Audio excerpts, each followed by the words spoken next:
Alrighty then, corn children.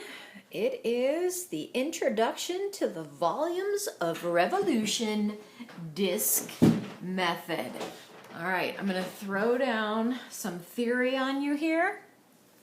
I have seen some other YouTube videos and hopefully mine will not be any worse. So let's have at it.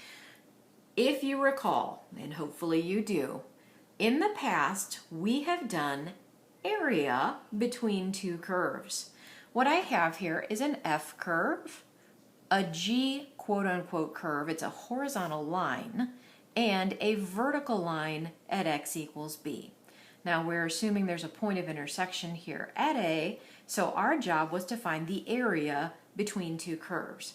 Now we're going to put some theory in this. We're going to go back to Riemann. Riemann said that we can find area by subdividing this into rectangles and then filling up this whole thing with an infinite number of rectangles that were infinitely thin. But let's just look at one rectangle real quickly. This little rectangle right here has a width and a height, or if you prefer width and length, I prefer that. The width is a small change in x, haha, dx. Now the height of this rectangle is the height of the F curve minus the height of the G curve.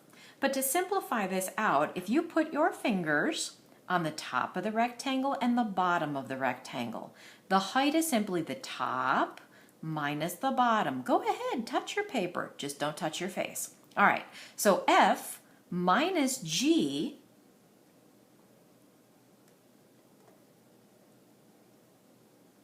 there you are, becomes the length of that rectangle. So a single rectangle would be length times width, F minus G times dx. And then Riemann said, well, we don't want just one of these, we want the infinite number of them packed in here, an infinite number of them infinitely thin. And that's what integration does for us. So this area, we integrate from A to B, because the first rectangle would start here and we'd pack them all in and they would end there at B.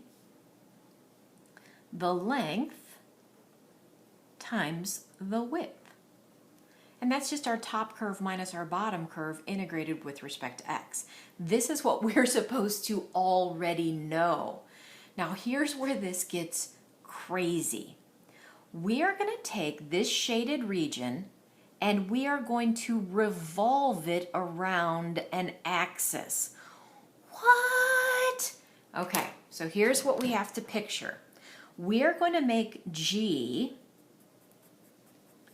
have two purposes. It is not only one of the boundaries for our area, it is also going to become our axis of revolution. When we do these problems in the book, you're going to want to look for the word about. We're going to revolve it about a line. So here's the idea. We have to take this shaded region and revolve it around the axis of revolution. So it's going to form a three-dimensional shape. Now, I'm going to do my best here. If we take this representative rectangle and we spin it around,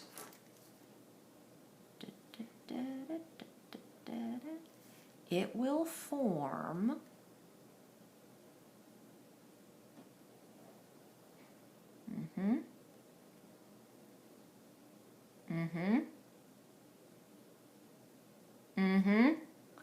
a teeny tiny little cylinder. Can you picture it? It's a little teeny tiny cylinder. And so our job when we want to change from area to a volume will be to integrate the volume of one of these teeny tiny little discs, that's what we're going to call these, teeny tiny little discs, and fill up the whole shape from beginning to end. Well, how the Haiti-ho do we do that? Well, let's go back to geometry. Do you remember geometry? This little disc is actually a little cylinder. And in geometry, we learned that the volume of a cylinder is pi r squared h, where h is the distance between the two faces, and this face is a circle, pi r squared. And the little r is right here.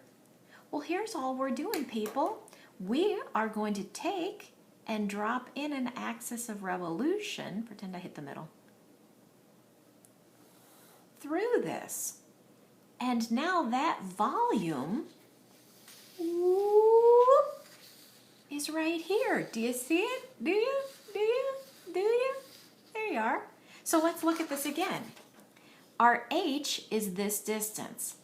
All right, well, when I turn it on its side, our h is the dx. What?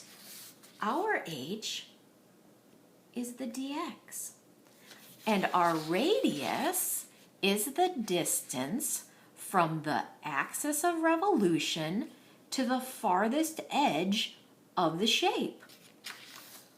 Our radius, put your finger on the axis of revolution, put your finger as far away on that rectangle as you can get, and if you do top minus bottom, what is your top finger sitting on? It's sitting on F.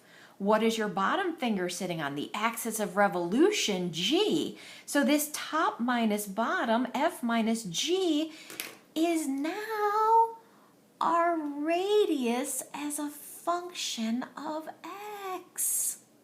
Huh. So if we know that the volume of one disk is pi r squared h, pi r squared is now this top curve minus this bottom curve. It's going to be our r of x squared, and h is the dx. Now that's just one disk. I want all of them. I don't want just one disk. I want to pack this up